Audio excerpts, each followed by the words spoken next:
List, please, God told me to ask y'all for help. I need your help. I need your help. I can't do it alone. I'm overwhelmed. I'm going crazy. And God, I beg you. I'm fighting this fight, and to other people, it's an impossible dream. It's not impossible. It's going to happen. Gertha Mae Valentine, so happy to have you. We've been trying to get you to come chat with us for a while now. So glad you finally made it. Well, consider yourself blessed, honey. Now let's get right down to business because I don't have all day. Oh, sure. Well, with that being said, how long have you known P. Diddy? Well, me and did. That was the nickname I gave him. Baby, we go back over 30 years. I met him in Harlem, you know. At that time, he was a director at Uptown Records. And I had just went solo. I used to be in a group with Patti LaBelle and Aretha Franklin. And Tina Knowles was the manager. And, you know, it was just too much for them, for me to be in it, because I was always a soloist, you know, I stood out. So they fired me over jealousy pretty much. And, you know, wasn't no hard feelings. You know, sometimes you just have to understand, you know, it's not easy being me. But somebody got to do it. Anyway, you know, being at Uptown, Did and we saw a lot of each other. And I just liked him. You know, at the time he didn't have no money, honey. But, you know, he was such a hustler and always had, you know, all these ideas. And it was cute. And one day he had a phone call. When he got off the phone, you know, he looked at me and I looked at him. And he said, I want to do an investment. And I said, all right. And he said, it's going to cost $500. And I said, all right, do you have that $500? He said, no, I don't. But I'm going to get it somehow. You know, I believed in him. I've never been a woman to give a man a wood nickel. But for some reason, I believed in that boy. And so, you know, I said, well, how much is it, honey? He said $500. And I said, now, what kind of investment is this? You know, come to find out it was the friends helping friends scam. You know, that pyramid thing. You know, he told me he'd pay me back in 30 days. I said, all right, now, baby, don't let us fall out over this little $500, you know. And we laughed. I gave him the $500, and 30 days later, nothing. He didn't pay me back.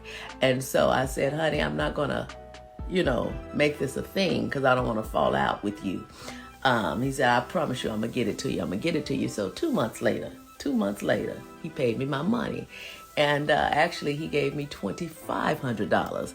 And I said, well, baby, you only owed me $500, you know. He said, well, I cashed out and made $15,000. And I said, oh, my. And he said, I want you to have the $2,500. I said, all right, but I won't accept this if you're expecting anything from me, you know. And he said, absolutely not.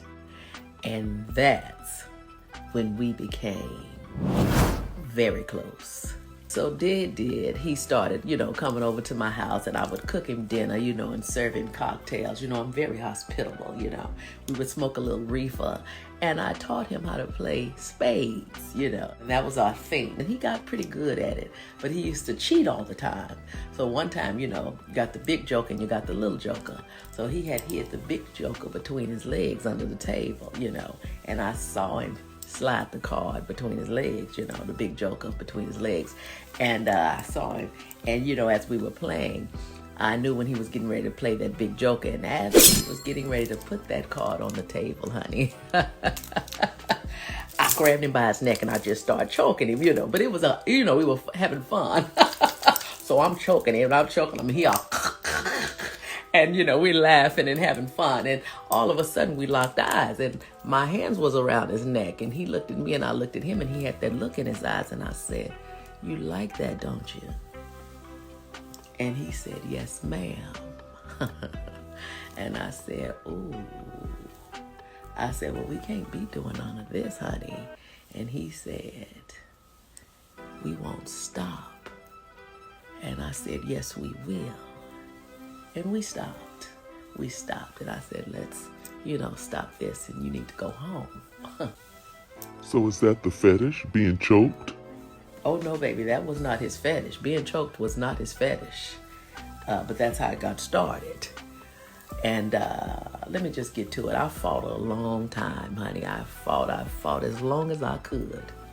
As long as I could, I fought that boy. But you know, he's a Scorpio, honey, and I'm a Pisces. And anybody know if you get a Scorpio and a Pisces together the right way, it's unmatched. And we just had that chemistry, you know. And so I remember another time, it was shelter in place because it had snowed so bad, you know, there in Harlem. So he stayed at my house, and we were playing and, you know, a little tipsy, and, you know, we were pillow fighting. You know, he's so full of energy, and he used to make me feel so young, you know, and I just loved it. And we pillow fighting, you know. So all of a sudden I turned around, honey, and I fell out the bed. But coming down, as I was falling, I grabbed him by his ankles. And when I grabbed him by his ankles, honey, I fell. And it scooted him to the edge of the bed, you know.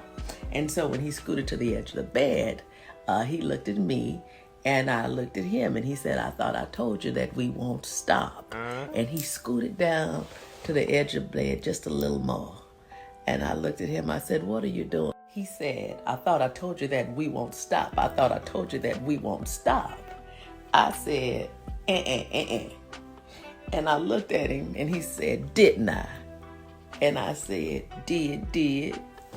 But not his name did. I mean, he did, you know. When you really do it, you did it twice. So I said, "You did. And whew, I'm sorry, I'm getting choked up. Thank you. So was that the fetish? Being pulled to the edge of the bed? No, that wasn't a fetish either. No, come on, Gertha Mae. What was the fetish? We all Fetish know. was my mustache. Oh, my. He had a fetish for women with mustaches. Oh! You know, I'm so sad for him. You know, he's gotten himself in this trouble, honey. He got to get himself out. I blocked him, and I can't talk to him no more, but I sure miss him. Well, that's my story. Turn it off. My name is Gertha Mae Valentine, and I'm here to share with you the affiliation I have with Katt Williams and Cedric the Entertainer. Back in the day, I provided a safe place for children to stay. You know, I could never have children on my own, so I enjoyed being the neighborhood mother. Katt loved staying at my house because I had over 1,000 books laying around, you know, and he just couldn't learn enough, honey. He was so nosy. He just wanted to know it all. Now, the Bible was his favorite book. And that boy know he could quote a scripture. You hear me? Galatians 6, the 6th chapter, the 7th verse, I'll never forget, spoke about karma. And we all knew it. He used to walk around and just recite that scripture, honey.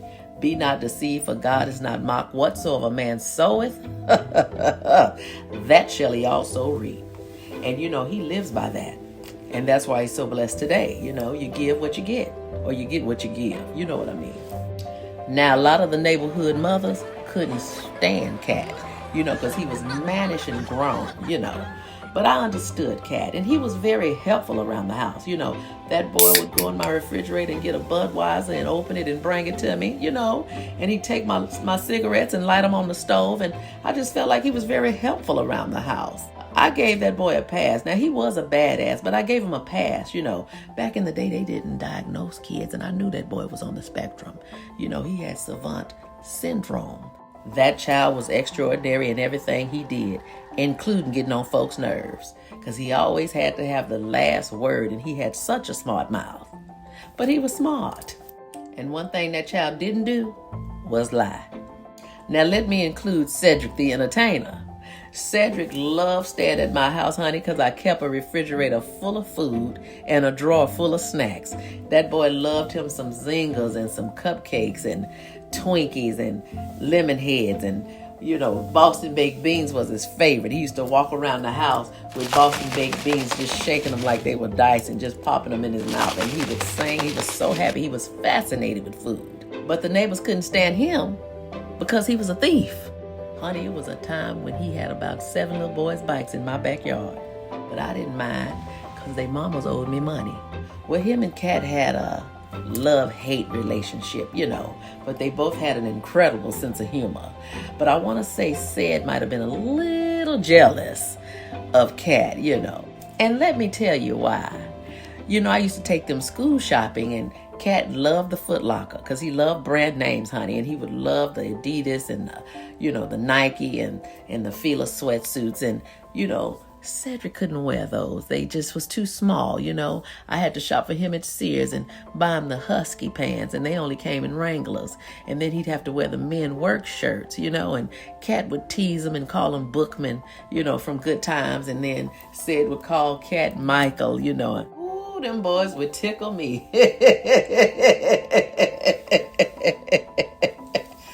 Whew, Bookman and Michael. Them boys would fight like cats and dogs. Literally. Get it? Cats and dogs.